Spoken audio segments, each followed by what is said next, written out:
บ่ได้หลายขั้นตอนยาวๆแบบนี้เลยเด้อทุกคนมันจะแซ่บเราก็เอ็ดบางๆนะเพราะว่าให้มันจืดไว้นะทุกคนเพราะว่าเราแกงก็ค่อนข้างค่ำเนี่ยแล้วเนาะตอนนี้ก็ประมาณ6 โมงแรงแล้วนะทุกคน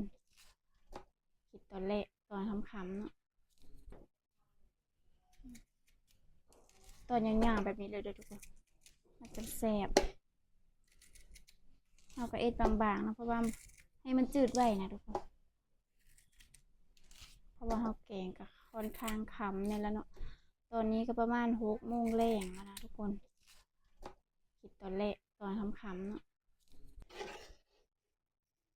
มันเอาละอยู่ทุกคนทำไมค่อย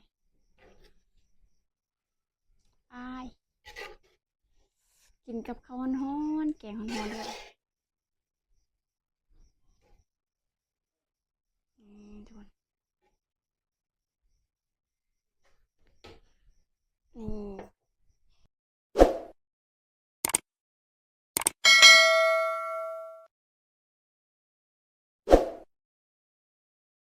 กราบทักทายสบายดี FC ทุกคนเด้อและก็สวัสดี FC บ้านไทยทุกคนมื้อนี้ก็มาพบกับสาวพรสาวผู้ไทยกันนะทุกคนมื้อนี้ก็สาวพรก็สิได้มาเฮ็ดกินแรงเก่านะทุกคนสาวพรไปหาหน่อไม้มาทุกคนเลยไปหาหน่อไม้มาแต่ว่าบ่ได้ถ่ายคลิปให้ FC เบิ่งแล้วทุกคนตอนไปหาเพราะว่าการทุกคนเลยค่ำๆแน่เนาะทุกคนนี่อันนี้ก็คือผักบงแล้วทุกคนเอาไปเก็บเอาอยู่นำเท่านั้นทุกคนอยู่ผายเนาะนี่ทุกคนทำไมคะค่ะได้บหลายทุกคนเลยมาเอาหน่อไม้สังไผ่อยู่หน้าตื้นทุกคนเลย2 ดวง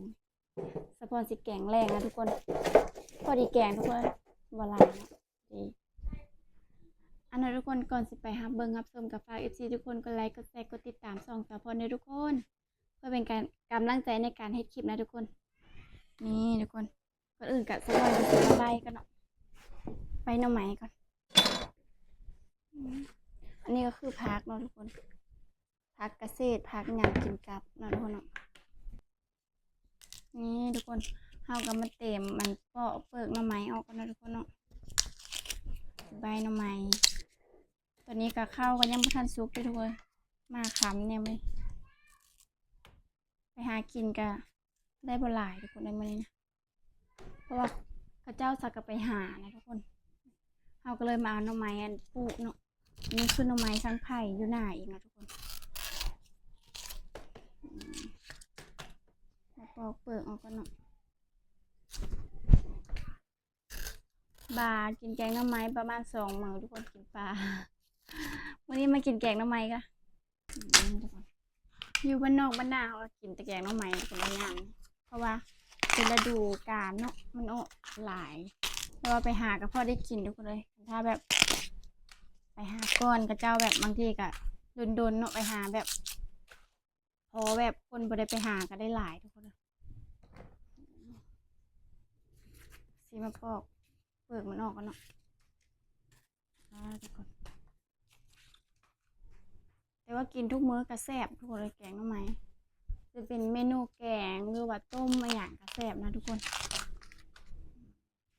ดูง่ายๆเลยทุกคนหน่อไม้อันนี้แบบเขาปลูกไว้อยู่แบบอยู่สวนด้วยอย่างมันก็จะออกหลายทุกคนหน่อไม้เนี่ยแต่ว่าเอาก็ไปหาหน่อไม้แบบ มันเกิดเองตามธรรมชาติแบบอยู่นั่นนะทุกคนแบบหน่อไม้เนี่ยบริปลูกเนาะอันนี้นะแบบก็เลยยากกับไปหาแบบมันด่วนแค่ไม้แค่หน้าอยู่เล่าอยู่อย่างแบบนี้ทุกคนแซ่บคือกันได้ทุกคนเลยหน่อไม้ทุก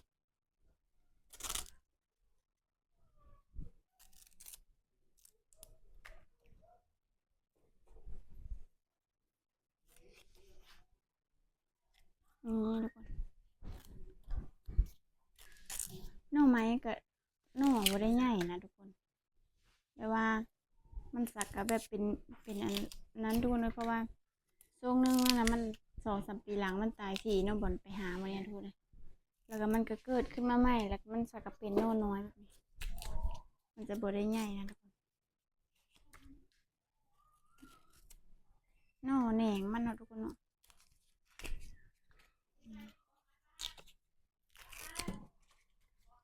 ส่งดำหน้าให้กระเต็กถูกเลยกินแกงหน่อไม้ทุกมื้ออยากแกงแล้วต้มอยากต้มแล้วแกงทุกคนก็ได้ค่อยไปหากินนี่เนาะมีแต่หาหน่อไม้แถวแคมห้วยนะหน่อไม้ไผ่ทุกคนแกงเพราะว่าการดำหน้าแต่แกงหน่อไม้เรื่อยๆเลยแต่ว่าเขากินกับมันก็แซ่บนะทุกคน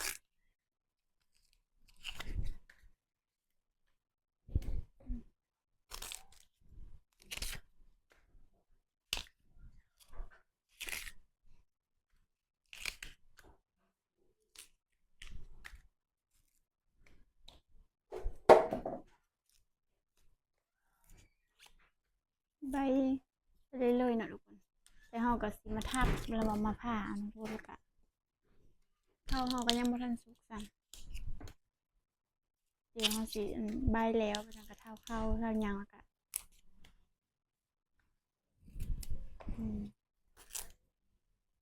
ดงน้อยเกินทุกคน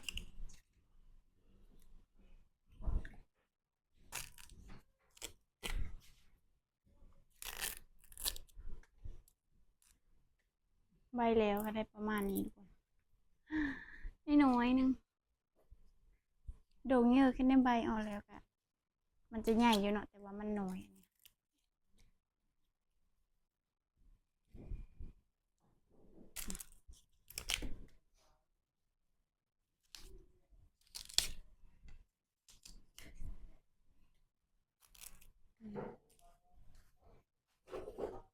แหนมันแบบนี้นอนน้อยๆแบบนี้ก็แซ่บ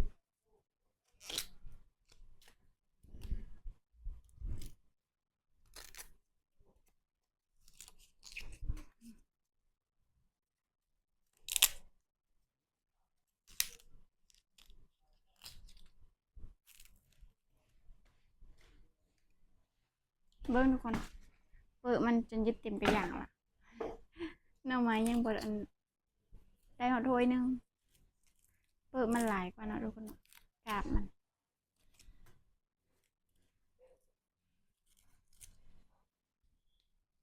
นี่ทุกคนเอากับใบแล้วเราได้ประมาณนี้เนาะทุกคน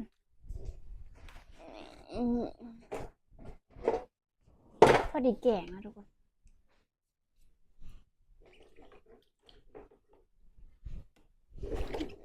นี่ผสมโด่งนี่แหละใหญ่นะทุกคนแค่นั้นกระโดงน้อยๆนะเดี๋ยวเราสิผ่าใส่หม้อเลยนะทุกคน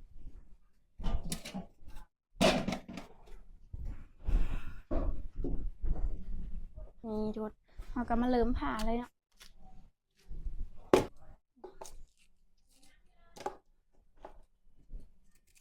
นี่ทุกคน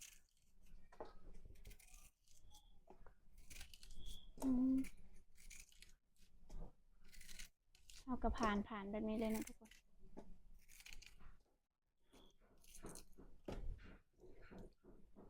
โดนที่สองแต่ห้าผ่านแล้วมันก็ได้หลายเติมได้ทุกคนเลยกระเพาะกินแรงเนาะแบบว่าครอบครัวบ่ได้ใหญ่ปานใดเนาะทุกคน3-4 คน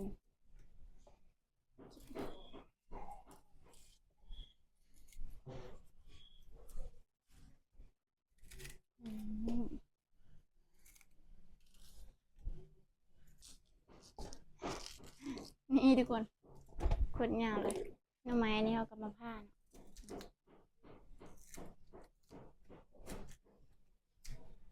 ผ่าเป็นต้นแบบนี้เลยทุกคน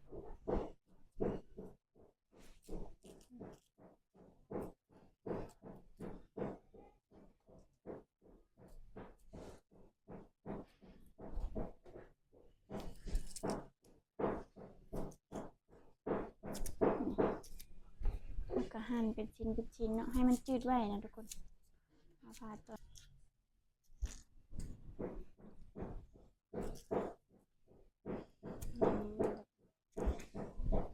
บองมันก็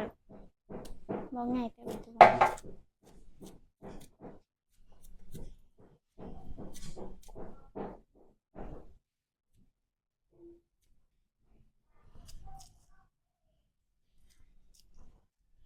นน้อยต้นใหญ่ปุ่นๆเดียวเนาะทุกคน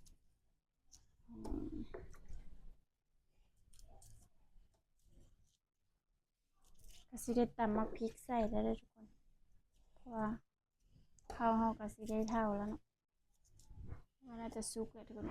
เดี๋ยวเฮาผ่านหน่อไม้เสร็จแล้วก็เฮาก็สิได้เท่าข้าวนะทุกคน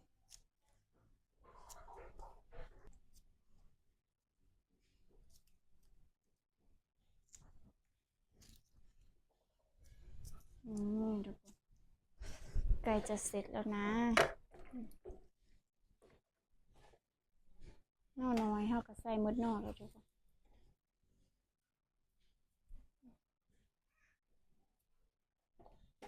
บองมันก็น้อยๆก็ได้พอได้กินน่ะนี่ทุกคนได้ประมาณนี้เดี๋ยวเฮาสิเท่าข้าวก่อนนะทุกคนบัดนี้อันนั้นทุกคนตอนนี้กับสะพอนก็สิได้เกมเท่าข้าวก่อนอันนี้คือกระเบนนะทุกคน บ้านเขาเอิ้นกระเบนนะทุกคนเอากลับมาเอาน้ำใส่ว่าให้ข้าวเต็มใส่ก็ติดข้าวค่อยติดข้าวก่อน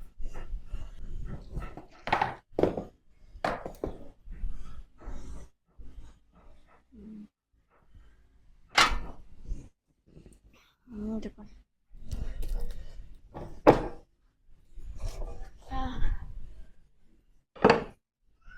จะสุกแล้วเนาะทุกคนเนาะ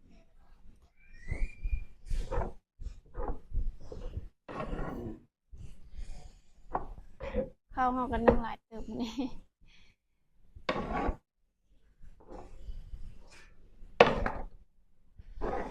แกงหน่อไม้นะทุกคนกินกับข้าวเหนียวกับแซ่บข้าวตัวข้าวเจ้าห้องหุงนะก็แซ่บเลยทุกคนแต่ว่าสะพอนนะบ่มีข้าวเจ้าเนาะส่วนหลายก็เฮาก็ใส่ข้าวเฮ็ดหน้าก็มีแต่เฮ็ดข้าวเหนียวแบบนี้นะทุกคนส่วนหลายก็บ่ได้ใส่ข้าวเจ้าเนาะบางคนก็เจ้าก็ใส่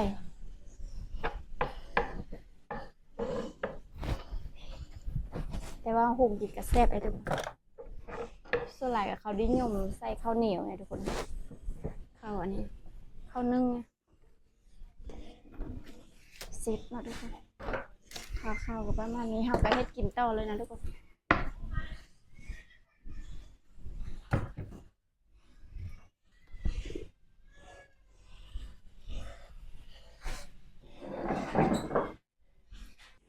ทุกคนเฮาก็มาตำมักพริกใส่ก็เนาะมักพริกดิบนี่นะทุกคนมันจะแซ่บถ้าเอาใส่พริกห้ามันก็จะบอกค่อนข้างแบบมันก็บ่แซ่บนะทุกคนแต่เฮาได้มักพริกดิบนะทุกคนมันน่าจะแซ่บอยู่นะทุกคนแต่ว่าบ่ได้ใส่กระดูกกระเดกอันนั้นอย่างทุกคนแบบว่าบ่ได้ใส่กระดูกหมูนะทุกคนเพราะว่าอันบ่มีก็เลยแกงแบบบ้านๆธรรมชาติเท่านั้นทุกคนใส่มะพริกประมาณนี้เนาะเพราะว่าหน่อไม้เฮาก็หลายเติบถ้าบ่เผ็ดก็บ่แซ่บกันทุกคน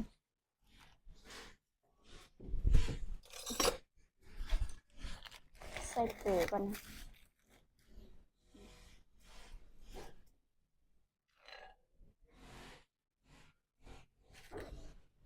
แล้วเฮาก็มาตำก่อนนะทุกคนตำให้เราพริกแรกก่อน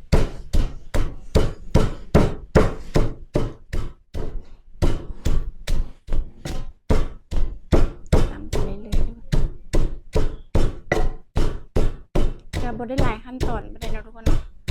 ตำมาพริกใส่แล้วก็ตำยะนางใส่ทุกคนยะนางสะพอนกับตำใส่ข้าวเบอร์เลยเนาะทุกคนเฮาจะบ่ได้หยีเนาะส่วนหลายก็เฮาก็ตำใส่ทั้งขี้เลยทุกคนมันจะแซ่บตำไปเรื่อยๆทุกคนนี่ทุกคนพริกเฮาก็แล่ที่เรียบร้อยแล้วเนาะเทไปละคนเฮาก็จ่อยน้ำใส่หน่อยนึงนะทุกคนเนาะเฮาก็สิมาเทใส่นี่เลยทุกคนบัดนี้เฮาก็ไปโคแล้วแบบให้มันฟดน้ำมันน้ำไม้อ้อรสนี่ก็ใส่แป้งนัวเนาะแล้วเฮาก็สิได้ตื่มน้ำอีกเทื่อนึงนะทุกคนใส่หลายไปเลยทุกคนสิไปโคไปปรุงหม้อก่อน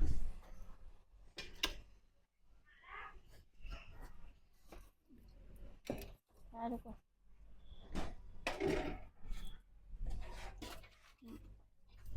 ขึ้นไปไหมเนาะนี่ทุกคนเดี๋ยวเราสิเฮ็ดแบบสูตรเราเลยนะทุกคนเนาะเพราะว่าเราอ้อมให้หน่อไม้อ่อนแล้วก็เราก็สิใส่น้ำแล้วก็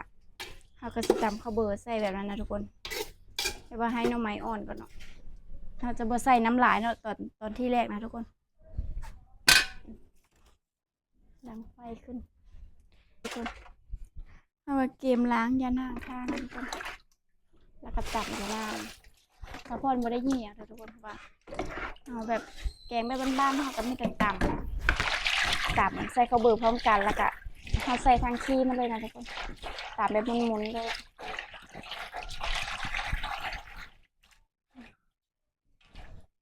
ใบแบบนี้เลยทุกคน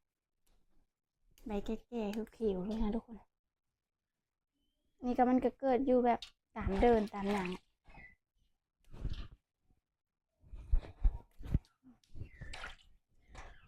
อาจจะล้างจาก2 น้ำนะทุกคน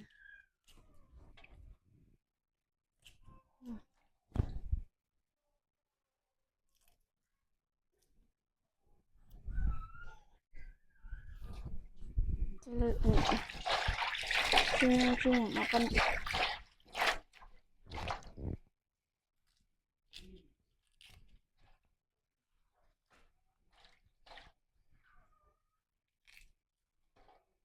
ใส่ขี้ใส่ก้างมันออกนะทุกคนมันจังเละไว้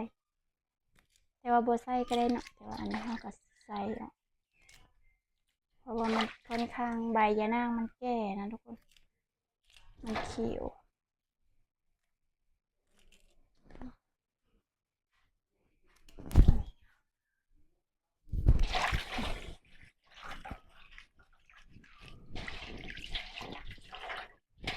สิบเอาน้ำไปเทาะแล้วก็ล้างน้ำนั้นก็เนาะดู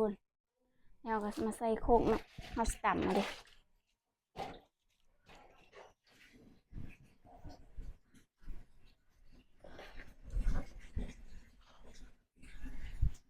อันนี้คือข้าวที่เฮามาเป็นนะทุกคนล้างมันก็มาใส่ข้าวเบอร์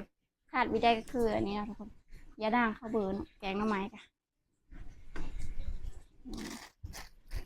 ใส่ไปเลยทุกคนใส่ประมาณนี้เนาะแล้วเราก็สิมาตำ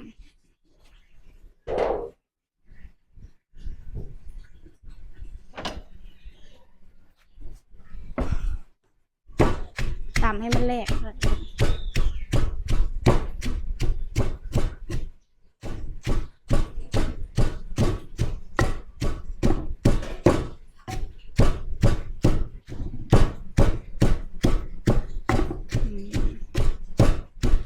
ตำไปเลยตำให้มันแหลกเข้ากันติดทุกคนยาด่างเขาก็ตำเลยให้มันแหลกประมาณนี้เนาะทุกคนแบบแหลกคักอะไรก่อนที่เราก่อยน้ำเนาะแต่ว่าอันเขายังบ่ทันจืดเนาะหน่อไม้เขาก็เลยไปล้างผักล้างอย่างทาก่อนนะทุกคนเดี๋ยวเขามาก่อยที่หลังนะทุกคนนี่ทุกคนอันนี้คือสะพอนสิมาล้างผักเกษตรเนาะทุกคนเนาะผักเกษตรที่เอามาตนาแล้วทุกคนกินกับแกงหน่อไม้ก็แซ่บนะทุกคนสะพอนน้ำมากที่สุดนะทุกคนนี่ผักเกษตรเขาก็มาเอาอันนี้มันออกนะทุกคนเนาะแบบมันเป็นขี้มันนี่ทุกขี้อย่างมันติดแบบนี้เขาก็มาซ่อมออกแบบนี้มันเขาก็จะทำความสะอาดมันก่อนนะทุกคนนี่มันอ่อนเลยแต่ผักเกษตรก็ทุกคนกินกับอย่างกับแซ่บทุกคนแต่ว่าตำหรือว่าตำมะคุ้งหรือว่าตำมะละกอตำมี่ตำอย่างกับแซ่บนะทุกคนเอากระสีเด็ดอ่อนประมาณนี้เนาะ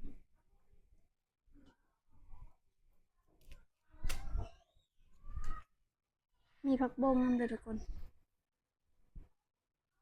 ผักบงกับใบตำกินกับอย่างก็ได้เนาะ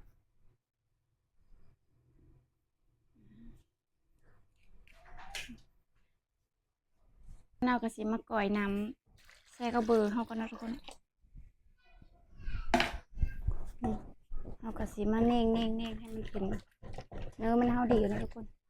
มันก็จะเขียวประมาณนี้แล้วเขาใส่ทางขี้มันเลยทุกคนผู้ใดเนี่ยนะทุกคนเคยแกงแบบใส่ขี้มันเลยนะทุกคนส่วนหลายกะเขาจะนี่อ่ะเนาะแต่ว่าสะพอนแบบมากแบบนี้เดี๋ยวเราไปเทใส่หม้อเลยเนาะทุกคนนี่ทุกคนนี่น้ำแกงใหม่ฮะกะอ่อนเอาละอยู่เลยทุกคนแต่ก็ใส่ข้าวเบอร์ก่อนจะเขียวเนาะทุกคนแล้วก็ใส่ปลาแดกก่อนนะทุกคนปลาแดกรวมปลาร้าก่อนข้าวเบอร์ซุกแล้วก็ข้าวกระปุกกินได้เลยทุกคนใส่ปลาแดกก่อนนี่ทุกคนนี่คือปลาแดกที่เราเฮ็ดตอนยามฝนนะทุกคนเนาะปลาแดกปีแล้วทุกคนเอากระตักใส่นี่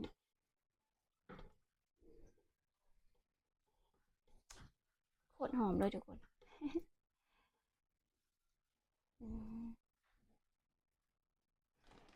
ใส่ประมาณนี้ปลาแดกพันปี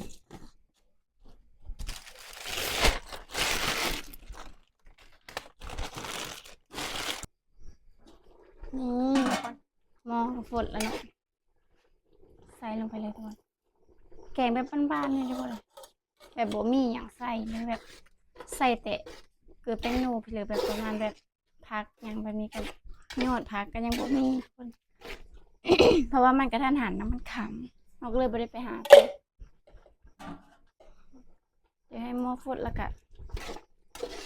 กินได้แล้วทุกคน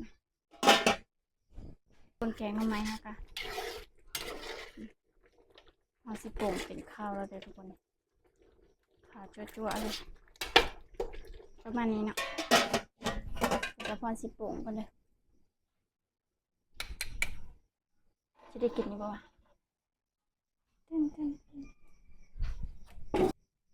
ไอ้ทุกคนในที่สุดกระสุกเป็นที่เห็บหอยเนาะที่เขามาตากแกงก่อนนะทุกคนทุกคนเป็นตาแซ่บนะลูกมันเอาละอยู่ทุกคนทำไมก่อยอ้ายกินกับข้าวฮ้อนๆแกงฮ้อนๆด้วยทุกคนนี่แกงเฮากับประมาณนี้นะทุกคน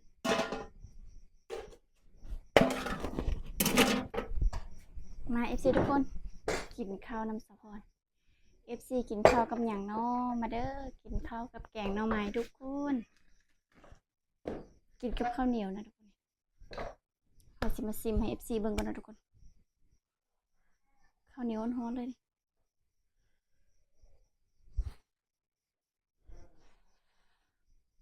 ไว้ข้าวเฮากะหากระเท่าทุกคนแกงข้าวร้อนอยู่เลยกินกับผักกระเศษนะทุกคนยอดใหญ่ๆเลยตบเลยทุกคนมันอ่อนนี่เนาะบางครั้งเสียงยามทุกคนไม่หวานทุกคนแบบมันอ่อนกินดิบเลยจำไก่มาไหมแซ่บบอกได้คำเดียวว่าแซ่บนะทุกคน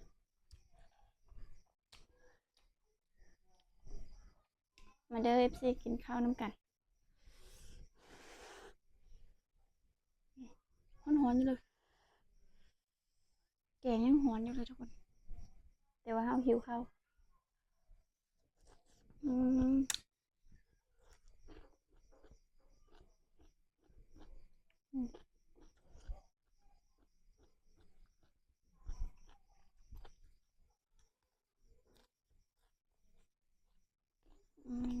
ครับ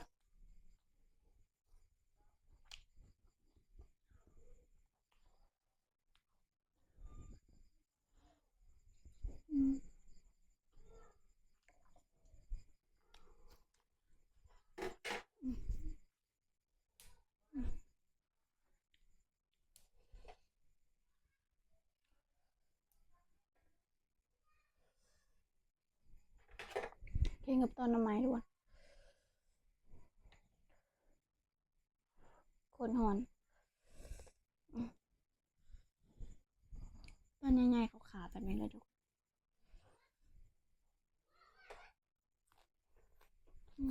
ร้อนอยู่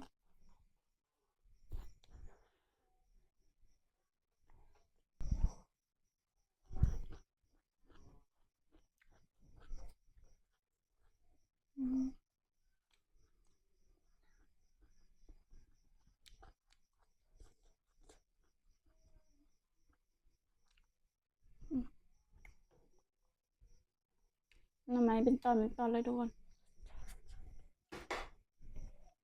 เอาล่ะทุกคนคลิปนี้กับสะพรสิได้จบเพียงเท่านี้เนาะสะพรขอตัวไปกินข้าวก่อนนะทุกคนขอบใจซีเดอร์ที่ติดตามรับชมแต่ต้นจนจบนะทุกคนฝากทุกคนกดไลค์กดแชร์กดติดตามช่องสะพรด้วยทุกคนเพื่อเป็นกำลังใจในการได้คลิปต่อไปนะทุกคนคลิปนี้ก็บ๊ายบายพบกันใหม่คลิปหน้านะทุกคน